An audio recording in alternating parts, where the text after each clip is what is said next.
Welcome to BDSM. Bloody, dreadful, shite, movies. This is Chris. Hello there. And some people say he has questionable taste in movies. So he's on a mission to see if this is true. By watching the most painfully bad movies he can find and try to enjoy them. He'll be scoring each movie based on 5 categories. 1. Did he find it entertaining in any way? 2. Did it have a good story idea? 3. Was it boring? 4. Will he ever watch it again? 5. Would he recommend anyone else to watch it?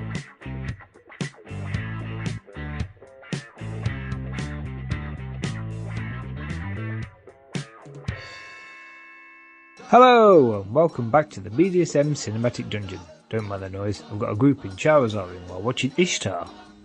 What is this place? It smells like fish. So before I journey into a roller skate apocalypse, it's time for a new segment. It's called BDSM Cinematic Confession. Forgive me, Father, for this is bullshit. I don't like the Blade Runner without the voiceover. Proud of yourself, little man.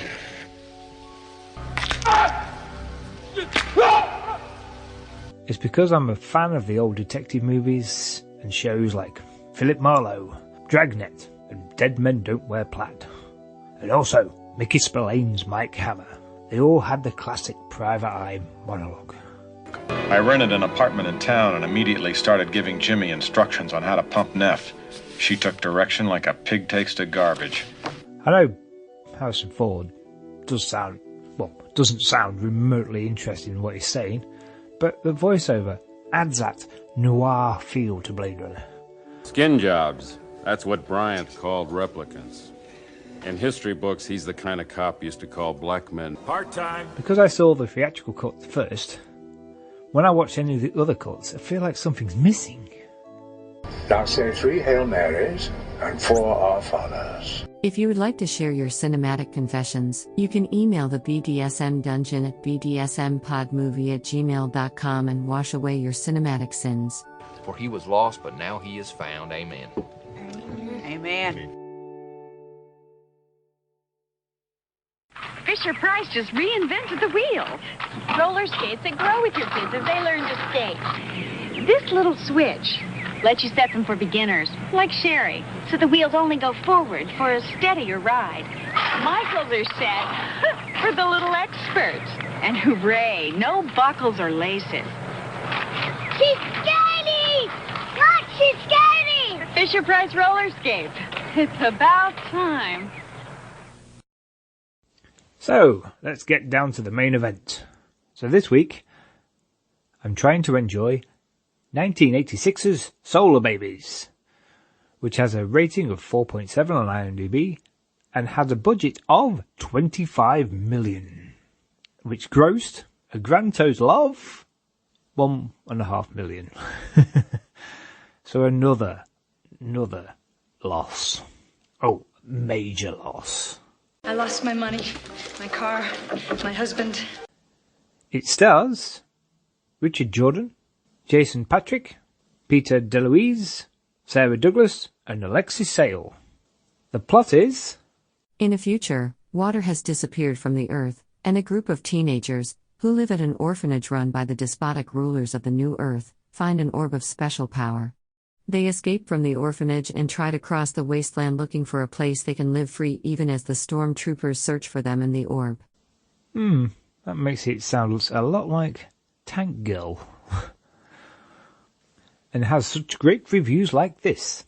Bad. Very, very, very bad. This movie sent me in hysterical laughter. A bunch of kids in a post-nuke war desert where the government has all the water.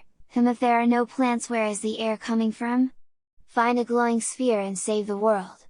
Has more plot holes than you can count. In the words of another equally cheesy film, you will laugh, you will cry, you will puke, you die. Ghastly, looks like a high school film project. Horrifyingly bad, appalling screenplay built on a dim-witted story, dreadfully directed. An embarrassment to the cast, surprising they didn't off themselves in shame. I wonder how material like this gets filmed. Possibly the worst movie ever. Solarbabies must be one of those movies that you have to be 6 years old to enjoy, because it sucks. I mean, this movie is definitely one of the worst movies I've ever seen. It ranks up there with The Neverending Story Part 2 and Drop Dead Fred. I'm talking bad. If it isn't the horrible and almost non-existent soundtrack, the terrible scene transitions, the painfully bad acting, or the terrible acting, I'm sure you can find something else bad about it. I mean, this movie is completely terrible. Save yourself, go rent a real 80s movie like The Goonies or something, because Solarbabies sucks. These reviews are making me dread watching this cinematic treat. Oh, let's get it over with. We live in the new time. The year is 41, and the Protectorate controls all the water on Earth, and therefore, all life. I am the warden of Orphanage 43, one of the many orphanages that border the wasteland. Children are brought here at an early age to be indoctrinated, to serve the system.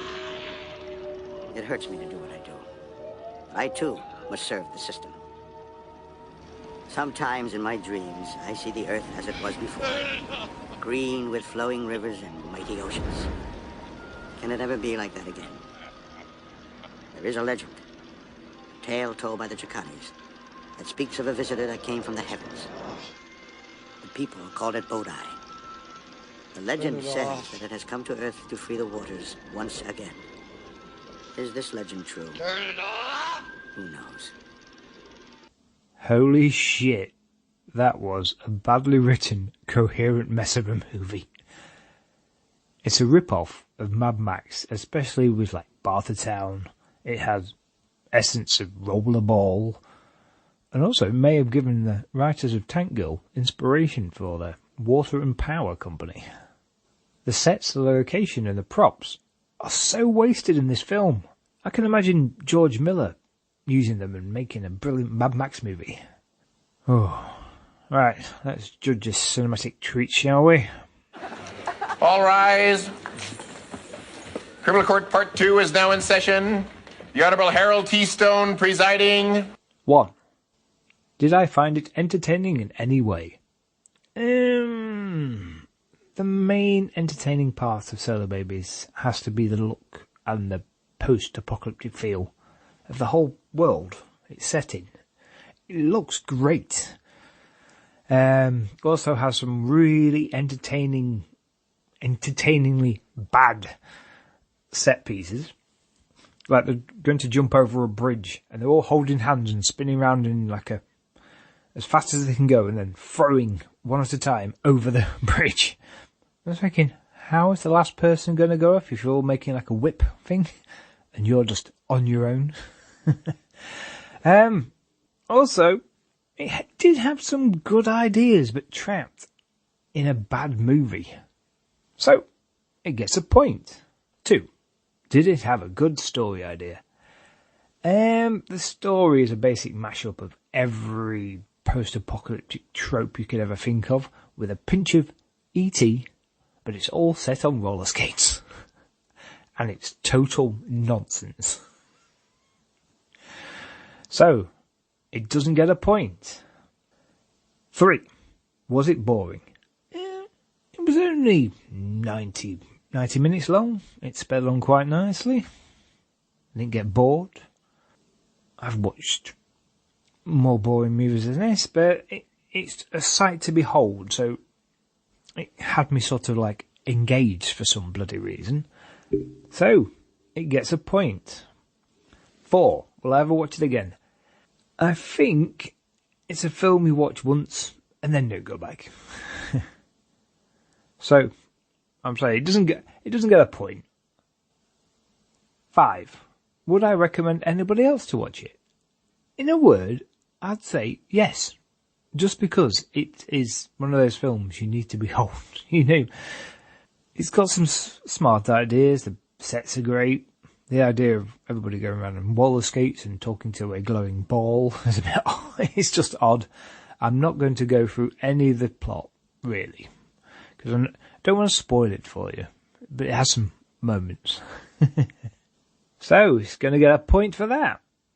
With that, it has a score of 3 points. So it just manages to get into the cinematic pink. Golf clap? Golf clap.